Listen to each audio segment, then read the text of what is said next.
Kjo është Bibla ime. Dhe është fjala e Zotit.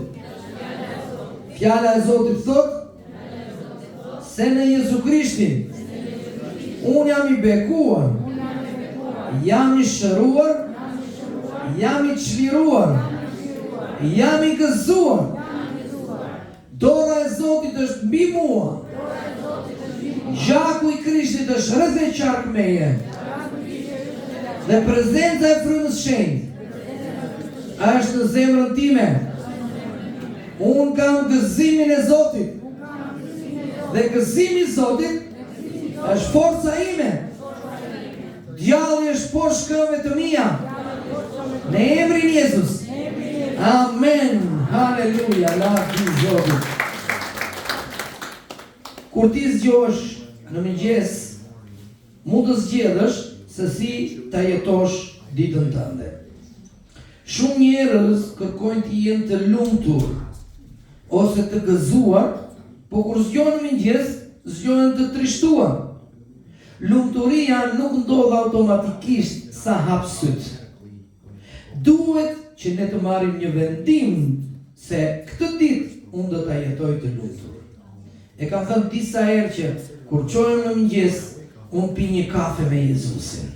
Meditoj mbi fjalën e Tij dhe fjalët e para që them është: kjo është dita që Zoti e ka krijuar. Unë do gëzohem dhe do bekohem në të. Unë do ngazëllohem në të, thot Davidi, që do thot unë do ta shijoj këtë ditë me bekimin e Perëndis. Prandaj dua që t'ju mësoj juve që çdo ditë që zgjoheni dhe dilni nga shtëpia, është ditë me shi, është ditë e ftohtë, ka erë, ka diell apo është e zymë, nuk ka rëndësi. Ajo është dita që Zoti ta ka dhuruar. E nëse Zoti ta ka dhuruar, ti do të thuash kjo është dita që unë do gëzohem, do bekohem dhe do shërohem. Pse? Sepse besimi ynë nuk varet në rrethanat, nuk varet tek moti, nuk varet se si ndjehemi ne, nuk varet te simptomat tona, nuk varet nga çfarë ne mendojmë, po varet nga Zoti. Prandaj sot dua t'ju nxis që ju të merrni një vendim të bazuar në shkrimin e shenjtë edhe ta jetoni çdo mëngjes me gëzimin e Zotit. Zoti qëndron në fron dhe ai urdhëron hapat e mi. Ndonjëherë ne nuk dim çfarë do na sjellë dita, por çfarëdo që të na sjellë, Zoti është në fron dhe ai do urdhëroj hapat e mi. Prandaj shijoje çdo ditë me gëzimin e Zotit. Tani të jeni të ndërgjegjshëm dhe ta dini se ti je besimtar, nuk do të thotë se nuk do kesh probleme. Por në mes të problemit, Zoti do shfaqet. Armiku ynë është djalli, dhe ai do të donte që ti mos të ngresh kur shpresat e tua. Dëshira e tij është që ne të zvarritemi dhe të jetojmë në vështirësi, që ne të jetojmë në mbijetesë, të jetojmë në keqardhje dhe të jetojmë në vështirësi. Por gjithmonë ti do të kesh një arsye për të qenë i mërzitur ose për të qenë i lumtur. Ti dhe unë duhet të zgjedhim. Zoti kur na ka krijuar nuk krijoi robot. Ai na krijoi ne me vullnet të lirë dhe ti do të zgjedhësh ose të marrësh gëzimin e Zotit dhe të ecësh përpara, ose të marrësh trishtimin dhe pastaj e dim ç'a ndodh. Sot unë duhet të mësoj ty që ti të ecësh përpara. Fjala e Zotit thotë që një njeri bie 7 herë, por ngrihet përsëri. Davidi thotë një njeri i mirë, por dikush mund të pyesë pastori Jezusi tha nuk ka asnjë njeri të mirë. Është vërtet nga vetja jonë ne nuk jemi të mirë. Por në Jezu Krishtin ne jemi të mirë. Në Jezusin ti je i falur, në Jezusin ti je i suksesshëm, je i bekuar, je i shëruar, je i gëzuar. Pse? Sepse ai ka depozituar fuqinë e ringjalljes në ty. Atë fuqi që ngjalli Krishtin prej së vdekurit është sot në zemrën tënde dhe në mendjen tënde. Ne mund të bijem, ne mund të rëzohemi dhe jeta na ndodh të gjithë kemi problemet tona. Jezusi kur u ndodh kur mori lajmin për Lazarin, mikun e vet ç'a bëri? Ciao. Kur Jezusi ishte në Getsemani, përsëri ai kërkoi ndihmë. Ndonjëherë ne mund të ndodhemi në situata të tilla ku kemi nevojë të qajmë dhe është normale. Por ne nuk duhet të qëndrojmë aty. Është një vendim që ti duhet të marrësh. Unë do të ngrihem përsëri. Unë do të çohem dhe do ec. Unë nuk do flem në disfatën e jetës. Ndoshta një shok, një shoqe, një mik, mund edhe të zhgënjej. Bota është mbushur plot me gjëra të tilla. Por ti dhe unë nuk mund të qëndrojmë dhe të flem në ato zhgënjime. Ne nuk duhet të rrim në plagët e të shkuarës. Ne duhet të ngrihemi dhe të ecim përpara. Pyetja për ju sot është, a do të ngrihesh përsëri dhe të ecësh me Zotin? Unë e di që jam i fortë. Dhe jam më i fortë se sa ajo që përpiqet të më ndali mua. Thoni njëri tjetrit, ti je më i fortë se sa sulmi që djalli ka nisur kundër teje. Ti je më i fuqishëm. Ti je kryevepër. Ti ke një fuqi transformuese brenda teje. Lejo që Zoti ta përdori atë. Sepse fuqia e ringjalljes ndodhet në ty.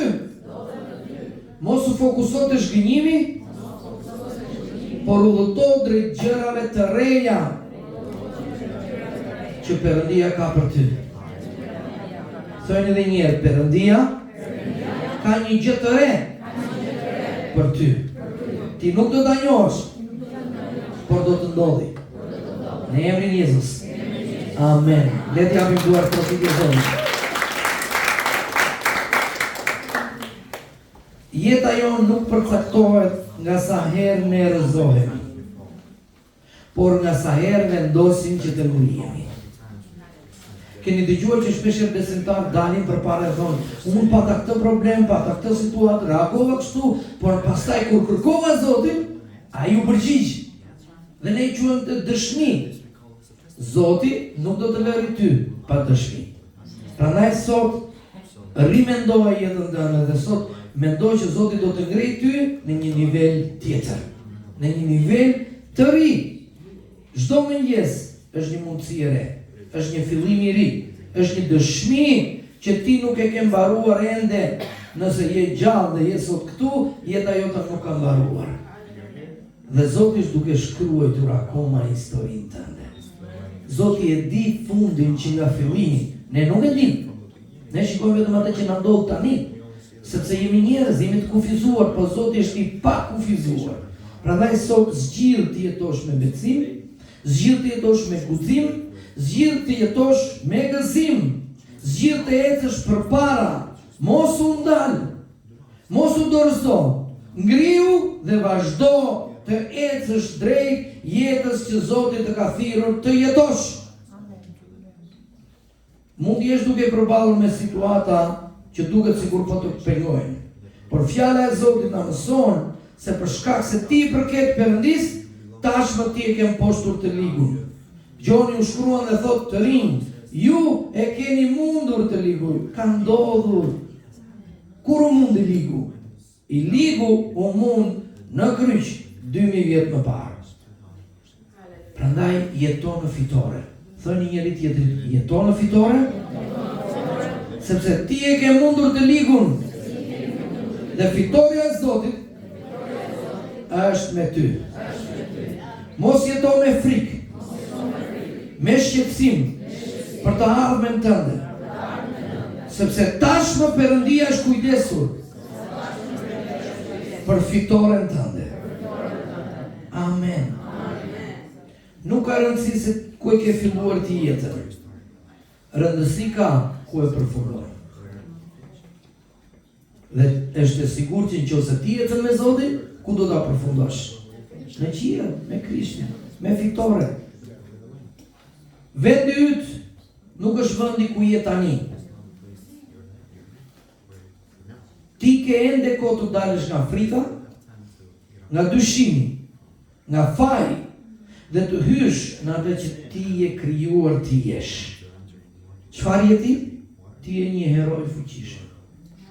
Ti je një krijues historie. Davidin e shpërfillën të gjithë, edhe babai vet.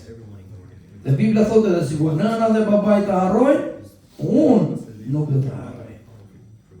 Situatat, vështirësit mund të kenë harruar, por Zoti jo. Ai është aty me ty. Dhe ai krijon herojt. Ai krijon krijuesit e historisë. Zoti do që të bëjë histori me ne. Ne jemi brezi i parë të krishterëve ungjillor mbas komunizmit. Për 50 vite Enver Hoxha i tha jo Zotit, edhe me ligj. Por ne kemi mbjell kishën e Gjirokastër, në vendin që ligji jej. Lavdi Zotit. Zoti qesh nga qiejt, thot fjala e Zotit. Prandaj dua që sot ti të marrësh në zemrën tënde këtë gjë. Zoti është gati të shfaqet në jetën tënde, të bëj gjëra të jashtëzakonshme, për të çuar atje ku askush nuk mund të ketë çuar, të ketë shkuar në familjen tënde. Por bëj pjesën tënde. Cila është pjesa jote dhe pjesa ime? Mos u beso gënjeshtrave. Thuaj bashkë me mua, unë nuk i besoj më gënjeshtrave të armikut. Unë nuk i kam arritur akoma limitet e mia. Dhe unë do vazhdoj të ecë përpara. Dora e Zotit është mbi mua, dhe ai po zgjeron kufijtë e mi. Unë kam sukses në emër të Jezus. Amen. Lavdi Zotit.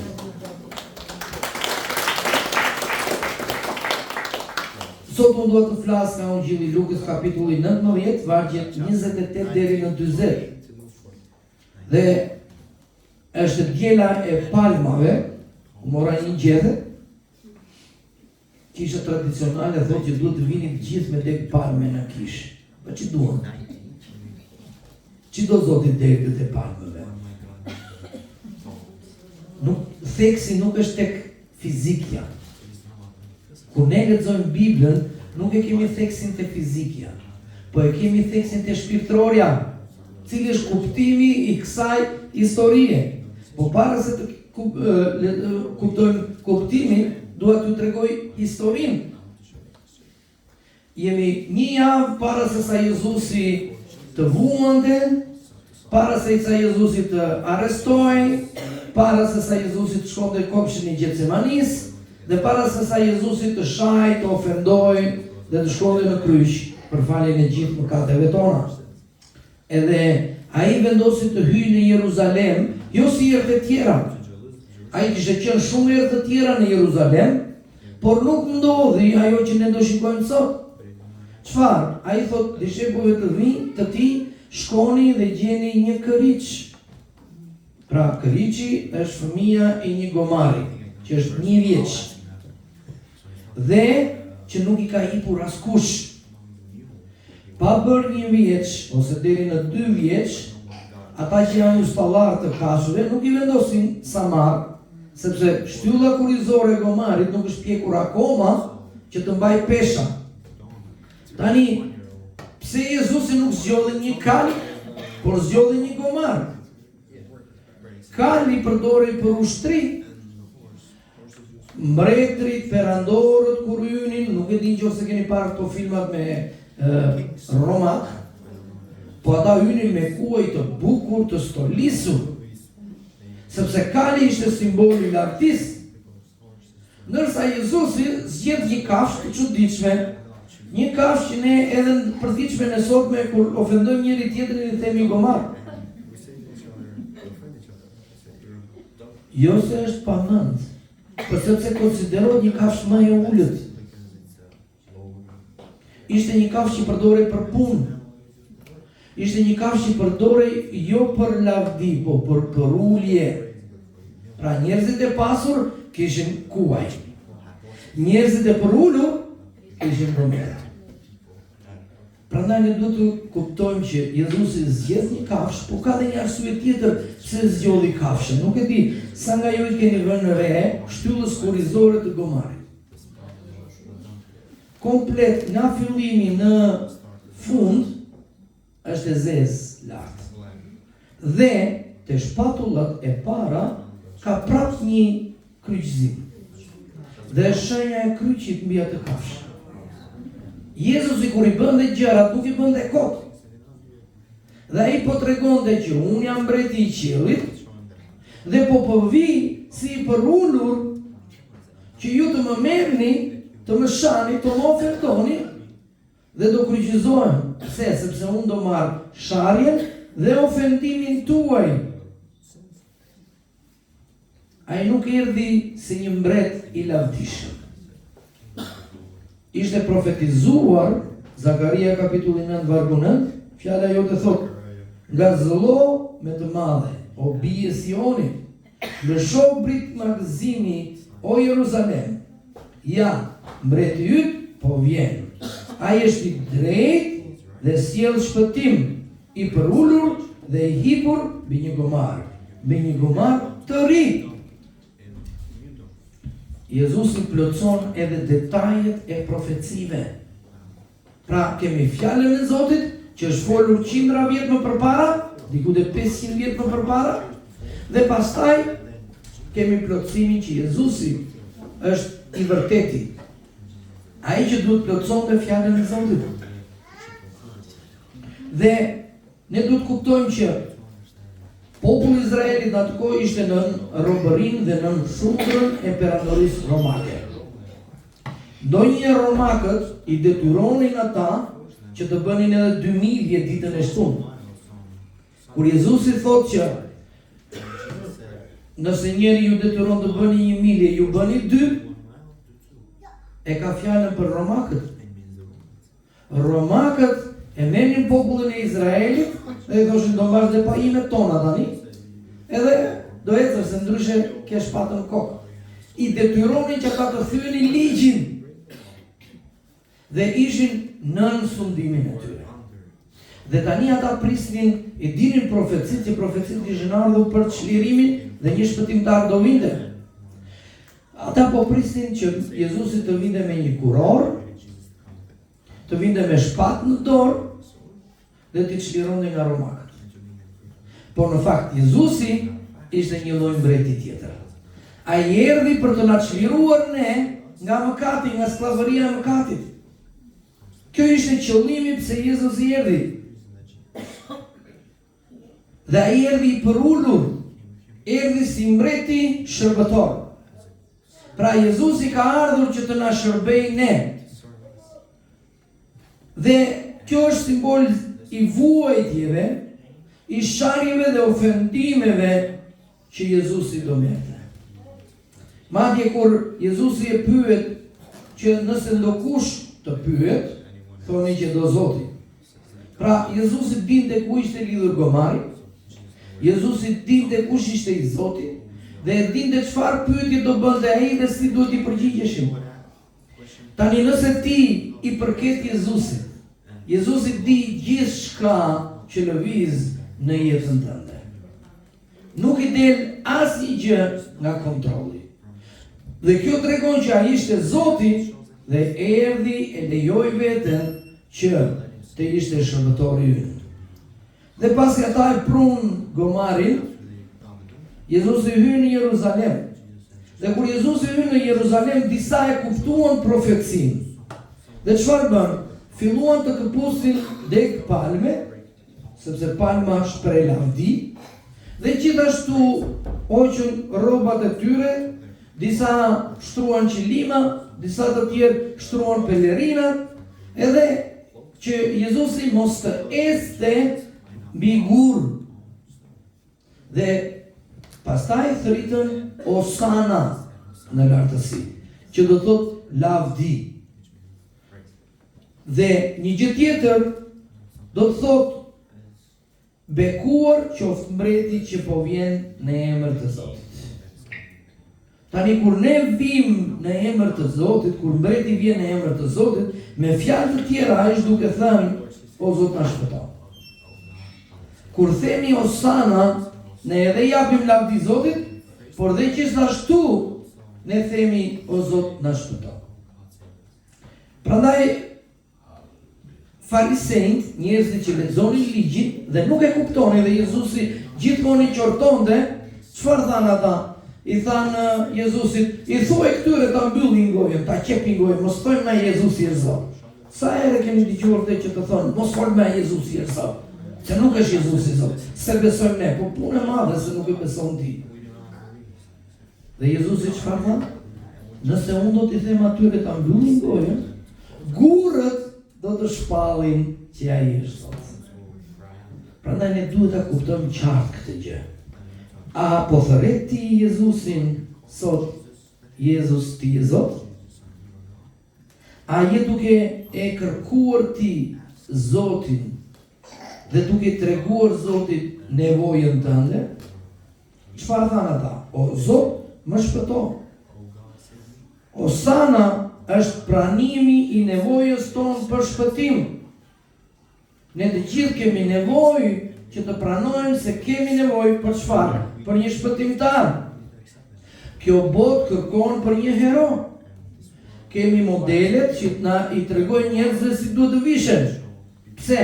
Sepse është nevoja që njerëzit kanë brenda vetes tyre që kanë nevojë për një model. Kemi këngëtar, kemi futbollista, po këta janë heronjtë e kësaj bote. Dhe ne nuk kemi nevojë që të jetojmë sipas tyre. Pse? Sepse fundi i tyre është shkatërim. Shumica e njerëzve të famshëm e kanë tallur Zotin, e kanë ofenduar Zotin dhe kanë jetuar sipas qefeve të tyre, kanë mësuar të rinj që të jetojnë shumë keq. Dhe në fund, shumica e tyre kanë vrarë veten. Prandaj shumë e rëndësishme që ne nuk duhet të zgjedhim modelet e kësaj bote, por ne duhet të zgjedhim kë modeli jon, kush është? Është Jezu Krishti. Ai është autori i jetës, dhe ai ta ka dhënë jetën ty. Ti nuk ke të drejtë ta marrësh jetën tënde vetë. Gazetat publikuan nëpër Facebook, nëpër media lokale një vajzë të re që bëri eutanazi në Francë, që ndryshe është vrau veten. Se gjasme iku në paqe, ti mendon, njerëzit mendojnë se fillon është fundi i problemeve, por në fakt është fillimi i problemeve. Pse? Sepse askush s'ka të drejtë ta marrë jetën vetë. As unë vetë të marrë jetën time. Është mëkat që të çon automatikisht në ferr. Dhe aty fillojnë problemet. Është një gënjeshtër nga djalli që mbarojnë problemet. Jo, fillojnë problemet. Zoti është autori i jetës. Dhe ti duhet të kesh nevojë për t'i thënë Zotit, Zot, unë kam nevojë të më shpëtosh. Ai hyri te portat e Jeruzalemit. Pyetja për ty është, a janë portat e tyra të hapura apo janë të mbyllura për Zot? Ai thua Zotit, Zot, unë e di vetë, e jetoj jetën time vetë. Dhe shpeshherë kjo ka qenë që nga koha kur Eva më katoi, që do ta drejtoj vetë jetën time. Mos e drejto vetë jetën tënde. Shumë njerëz e kanë të letë ta pranojnë Jezusin si shpëtimtar. Pse? Se i thonë, më ndihmo, më beko, më shëro dhe i kërkojnë gjëra. Nuk është keq. Por pjesa më e vështirë, di kush është? Ta pranosh atë si Zot. Nuk ne duhet ta pranojmë Jezusin si Zot dhe si mbret në jetën tonë, që do të thotë ai merr timonin e makinës time dhe ai e drejton ku do shkojmë ne. Hosana është besimi të shpëtimtari i vërtet. Turma drejtoi thirrjen te Jezusi. Ai ishte rruga e vërteta dhe jeta. Pse ishte rruga? Sepse ai erdhi nga qielli në tokë. Nga toka shkoi në kryq, nga kryqi shkoi në varr dhe nga varri ku shkoi? Shkoi në qiell. Dhe ai është i gjallë. Prandaj është rruga dhe është rruga që mund të na shpëtojë. Kushdo që ka shpikur një fe tjetër pas Jezusit, nuk është rruga. Pse? Se nuk e ka përshkruar të rrugë. Dhe nuk ka shumë rrugë për të shkuar në qiell. Ka vetëm një rrugë. Jezusi tha, vetëm unë jam rruga. Dhe kjo është e vërteta. Dhe ku na çon kjo rrugë? Ajo na çon në jetën e përjetshme. Na çon tek Jezusi. Pyetja për ty edhe për mua sot është ku janë drejtuar sytë e tu? A janë drejtuar sytë te shpërtimtari që është Jezu Krishti? Apo shpeshherë ne i drejtojmë sytë tek politika, te qeveria? Në këtë nuk do të justifikoj qeverinë, po shpeshherë njerëzit ndodh një përmbytje edhe çfarë thon? Akuzojnë të tjerët që nuk i ndihmojnë. Po Jezusi tha mos e ndërtosh shtëpinë anës lumit, edhe anës detit. Se kush e ndërton shtëpinë në rrugë, kjo gjë do të gjejë. Atëherë ku do ta ndërtosh? Ndërtojnë në shkëmb. Kuptimi shpirtëror edhe joni është ky që ne do ta ndërtojmë shtëpinë ku? Në shkëmbin Jezus. Sepse do fryjnë errat, do ngrihet shiu, por kjo stuhi nuk do të shkatrojë shtëpinë tënde, jetën tënde. Pse? Se ti ke mbajtur syt te Jezusi. Ne duhet kuptojmë që ka një shpëtimtar. Dhe ky shpëtimtari e ka një emër. Emri i shpëtimtarit ton është Jezu Krishti. Çdo emër tjetër nuk është i denjë që të quhet shpëtimtar. Prandaj sot kujto dhe shiko kujt po i beson për shpëtimin tënd. Shpëtimi është gjëja më e rëndësishme që ne kemi. Në këtë botë ne mund të jetojmë 70, babai im ka jetuar 99, gjyshja ime nga babai ka jetuar çik më shumë se 100, por një ditë do ikim atje lart të gjithë. Nëse do ikësh lart apo poshtë, këtë nuk e vendosim ne që kur dikush vdes me ja bëni Allah apo se bëni Allah. Nuk ka lidhje me ne. Ka lidhje me ata. A je pentuar për para Zotit? A i ke kërkuar falje ti për mëkatet e tua? A i ke mbajtur syt të fiksuar drejt Jezusit? Osana është një vendim personal që jo si turn, po në mënyrë individuale. Ja kam thënë Emanuelit, ja them Noemit, dhe doja përsëris gjithmonë, dhe babi të do shumë, po ti nuk do vish në paraj se babi jote është pastor. Më vjen keq për këtë që po ta them. Ti do vish në paraj në qoftë ti vet beson te Jezusi. Në qoftë ti vet i mban syt fiksuar te Jezusi. Nëse ti vet jeton sipas fjalës së Perëndis. Sepse është individuale. Disa njerëz e thirrën atë ditë.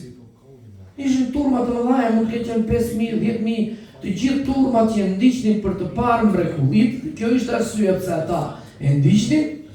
Thritën Osana. Iku e diela, erdhi e premte. Erdhi e hënë, falni. E martë, e mërkur, e inte. Dhe të inte në çfarë thritën ata? Kryqëzoheni. E imagjinon do që ti mund të thrasësh sot Jezusi është Zot të dielën, po nesër mund të thuash se mund të kesh frikë nga dikush që ne Allah besojmë fare te Jezusi. O vetë kota atje. Mos e bëj këtë gjë.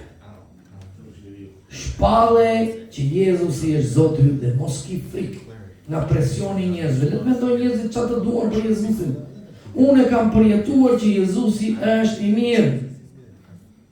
Për 5 vite familjarët e mi, kushuritë e mi nuk më folën me gojë se më thanë këtë raftuar fe. Po më pas, një nga një fillon besonin te Jezusi. Jezusi është ai që është eroi im. Ai është Zoti im. Ai është shpëtimtari im. Dhe unë jam i bindur se që ditën që unë kam thirrur atë, ai nuk më ka refuzuar. Prandaj sot, nëse ti po dëgjon këtë fjalë, ka një trokitje te dera jote, te zemra jote. Mos e mbaj portën mbyllur. Në fakt Jezusi hyrë në Jeruzalem, po ai qau mbi Jeruzalem. Pse qau Jezusi mbi Jeruzalem? Sepse ata nuk e njohin të vizitën e Zotit. Ka 2000 vjet që Zoti e ka vizituar këtë botë dhe ka akoma miliona njerëz që nuk e njohin Zotin. A do t'i bashkohesh ti thirrjes së Zotit? A do t'i bashkohesh ti lotëve të Jezusit? Që Zot, unë do punoj, më përdor mua që të predikoj ungjillin që Alidemi të kthehet tek ti. Më përdor të shoqet e mia, më përdor të familjarët e mi. Se si do të përdori e di ai, do t'i silli ai rrethana që të përdori ty. Kjo nuk të takon as ty as mua. Por ti mjafton të thuash që Zot, unë hap terrën e zemrës, eja dhe më përdor mua. Kishte disa njerëz që ndoqën Jezusin me gjithë zemrën. Dhe çuditërisht ishin gratë. Ato ishin të këmbët e kryqit. E ndoqën hapa sapi kur Pietri mohoi, kur të gjithë ja krisën vrapit, ato i qëndruan aty. Ato jeshtë ti si këto gra që qëndruan me Jezusin. Është një thirrje për ty dhe për mua sot. Sot Jezusi po kërkon të hyjë në Jeruzalemin e zemrës tënde. Kush është Jeruzalemi për ty? Është zemra ime. Dje po bisedoni me Aidën edhe tha, unë do të dëshiroja që ta kisha pranuar Jezusin akoma më e vogël. Më herët. Pse? Sepse jetova 16 vite, 17 vite pa Krishtin. Unë jetova 21-22 vite pa Krishtin. Në mizerje, në mëkat, në idhërim, në vetmi, në errësirë të plot totale. Po kur Krishti erdhi në jetën time, ai solli dritë. Pyetje për ty është kjo: a do të jetosh ti me dritën e Zotit sot? A do t'i hapësh dyert e zemrës dhe ta ftosh Jezusin në zemrën tënde? Mos prit për nesër. Mos prit për një ditë tjetër. Mos u bëj si turma që ndryshoi mendje. Sot është dita e shpëtimit nga fjala e Zotit. Nesër mund të jetë shumë vonë. Një ditë tjetër mund të jetë akoma më vonë. Unë nuk e di. Por sot unë duhet t'jap ty një ftesë që ti ta pranosh Jezusin si shpëtimtar dhe Zot në jetën tënde. Dhe për ta bërë këtë do doja që të gjithë të çohemi në këmbë dhe të lutemi pas meje. Fjala e Zotit thotë që kush beson në zemër dhe rrëfen me gojë, ai është i shpëtuar. Le të lutemi së bashku sot. Zot Jezus, unë të falenderoj që ti erdhe si një mbret shërbëtor dhe hyre në Jeruzalem. Zot Jezus, falenderoj për dashurinë tënde, për hirin tënd dhe për gjakun që derdhe në kryq. Sot, unë e hap portat e zemrës time. Dhe unë pendohem nga mëkati im. Unë kërkoj falje. Eja dhe më ndrysho. Unë sot vendos të pranoj ty si Zotin tim dhe shpëtimtarin tim. Nga sot e tutje, jeta ime nuk është më imja, por është e jotja. Merre timonin e saj dhe më drejto atje ku ti do. Zot Jezus, sille frymën e shenjtë mbi jetën time, më mbush plot dhe më beko, më shëro, më çliro, më ndrysho, më transformo në emrin e Jezusit. Amen. Aleluja.